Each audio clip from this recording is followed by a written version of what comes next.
Buenas a todos, sean bienvenidos a Noticias Justo al Punto.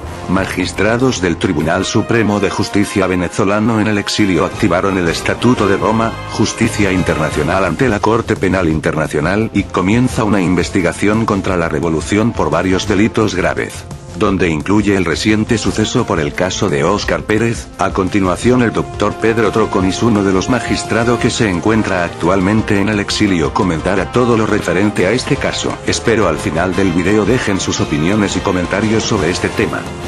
Decisión perfectamente ejecutable, en virtud de que se recibió denuncia por parte del ciudadano Ever García Plaza, en donde señala entre ellos a Nicolás Maduro, Diosdado Cabello y las personas que mencionaste, Tarek Lanzami y un número considerable de generales, como responsables de delitos de lesa humanidad. Entre ellos asesinatos, encarcelamientos sin motivos jurídicos, persecuciones políticas, y se ordena, en virtud de que en la sala penal no tiene las atribuciones, tanto constitucionales como legales, para procesar denuncias, ya que eso es materia del Ministerio Público, ordenamos remitir, en virtud de que la justicia venezolana se encuentra secuestrada o subordinada al Poder Ejecutivo. Existe lo que en la ley, en el Estatuto de Roma, lo que llaman el principio de complementariedad. ¿Qué significa este principio? Que si la justicia interna en Venezuela no funciona para procesar delitos de lesa humanidad, se activa lo que es la justicia internacional ante la Corte Penal Internacional. Esta que está amparada en el Estatuto de Roma, que es ley en Venezuela, por ser Venezuela Estado parte desde el año 2000, comienza entonces a iniciar una investigación contra las personas que se mencionan en esa denuncia. Por eso, para darle respuesta a esta solicitud presentada por el ciudadano Ever García Plaza, se ordena la remisión inmediata de la denuncia con los anexos presentados, donde están mencionadas estas personas como responsables de delitos de asesinato, vuelvo y repito, delitos de encarcelamiento, delitos de persecución. Inclusive en las bases programáticas del Partido Socialista Unido se contempla, ya eso quedará a criterio de la fiscal ante la Corte Penal Internacional, delitos de genocidio, porque es una persecución sistemática a los efectos de exterminar un grupo en nuestro país que piense distinto a la ideología consagrada dentro de esas bases programáticas del Partido Socialista Unido. Entonces, decisión que lo que hacemos es remitir a la fiscal ante la Corte Penal Internacional para que inicie de oficio la investigación contra este grupo de personas por delitos previstos en el artículo 5 de la Ley de Estatuto. Vuelvo y repito, ahí se consagran delitos de genocidio, delitos de lesa humanidad, crímenes de guerra que no están previstos en este caso en particular, y delitos de agresión, que son los 4 delitos internacionales que procesa la Corte Penal Internacional, y después en sus distintos artículos tiene una discriminación de qué consiste el delito de genocidio, en qué consisten los delitos de lesa humanidad, y en los delitos de lesa humanidad nos vamos a encontrar este encarcelamiento sin motivos fundados, asesinatos y las persecuciones políticas. Entonces, trasladamos lo que es a la justicia internacional a los efectos de que se realicen las investigaciones y procese y se juzgue a estas personas. También, como el Consejo de Seguridad de la ONU es uno de los legitimados dentro del Estatuto de Roma para presentar denuncias, le exhortamos o le rogamos a que sean vigilantes y sigan esta denuncia remitida a la Fiscalía de la Corte Penal Internacional. Igualmente se le solicita al Consejo de Seguridad de la ONU que a través de Interpol imponga las medidas o alertas que ellos consideren a bien a los efectos de que estas personas se mantengan sujetas a este proceso que se va a iniciar ante la Corte Penal Internacional. Todo esto en base al artículo 95 del Reglamento de Tratamiento de Datos de Interpol, donde tiene una participación activa el Consejo de Seguridad de la ONU junto con Interpol a los efectos de imposición de medidas.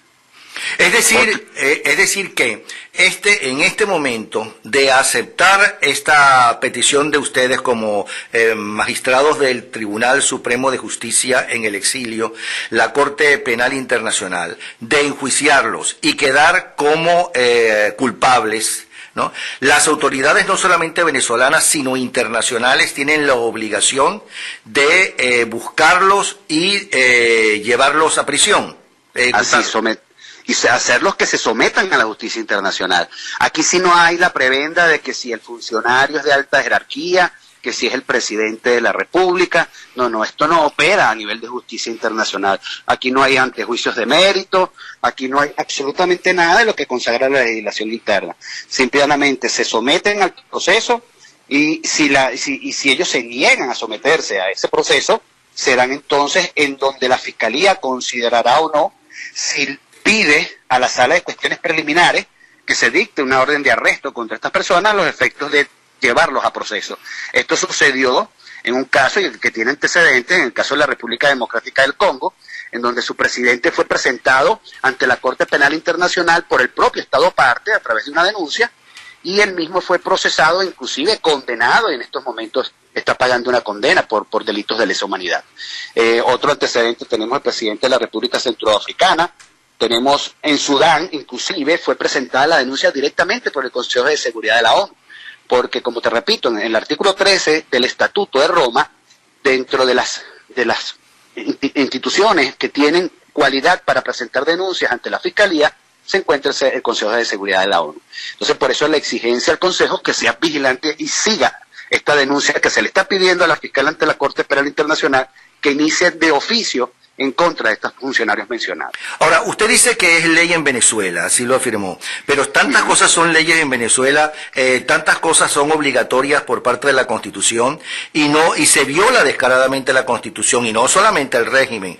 Eso significa que los militares armados, que son los de ellos, porque los que no, ellos están muy seguros, los tienen totalmente desarmados, no van a ejecutar la orden en el caso de que sea sancionado, por ejemplo, vamos a ir a lo más alto, a Maduro, ¿ok? Y a Diosdado Cabello.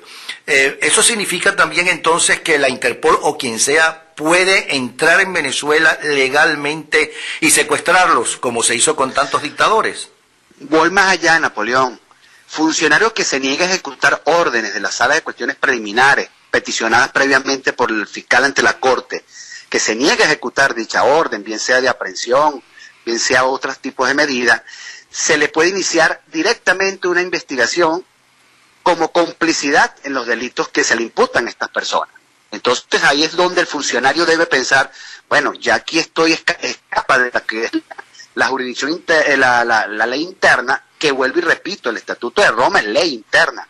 Y debe existir un acatamiento porque ya no es la legislación dentro de las fronteras de Venezuela quien está procesando una legislación internacional que en un momento determinado pudiera, ¿verdad?, promover una intervención a los efectos internamente de aprender a esta persona y trasladarla a la jurisdicción internacional.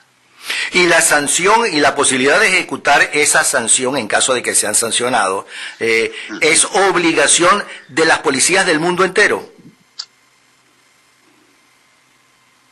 Están a la orden de la Corte Penal Internacional de ejecutar las medidas impuestas. Bueno, pues muchísimas gracias. ¿Quiere agregar alguna otra cosa más, doctor Troconis?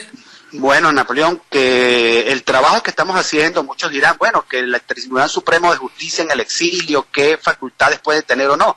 Tenemos todas las facultades previstas en la Constitución y en la Ley Orgánica del Tribunal Supremo de Justicia, porque es de recordarle al mundo, y como hemos sido reconocidos tanto por la OEA como por el Parlamento Europeo, como presidentes de Chile, Paraguay, Argentina, que tenemos todas las atribuciones previstas en la Constitución, simplemente por haber sido elegidos, juramentados, de acuerdo con la Carta Magna y la Ley Orgánica del Tribunal Supremo de Justicia. Además, y las bases judiciales y las bases legales de nuestro sustento como legítimos del Tribunal Supremo de Justicia. Bueno, además ustedes, tanto como ciudadanos, como magistrados, como abogados, están cumpliendo con la Constitución y, por cierto, la Asamblea Nacional, al haberlos elegido, estaba obligada a hacerlo y está cumpliendo así la Constitución. Felicitaciones por el trabajo que están haciendo y, bueno, y eso tiene y acarrea una dictadura que usted no puede estar en su casa, con su familia, con su gente, sino en el exilio.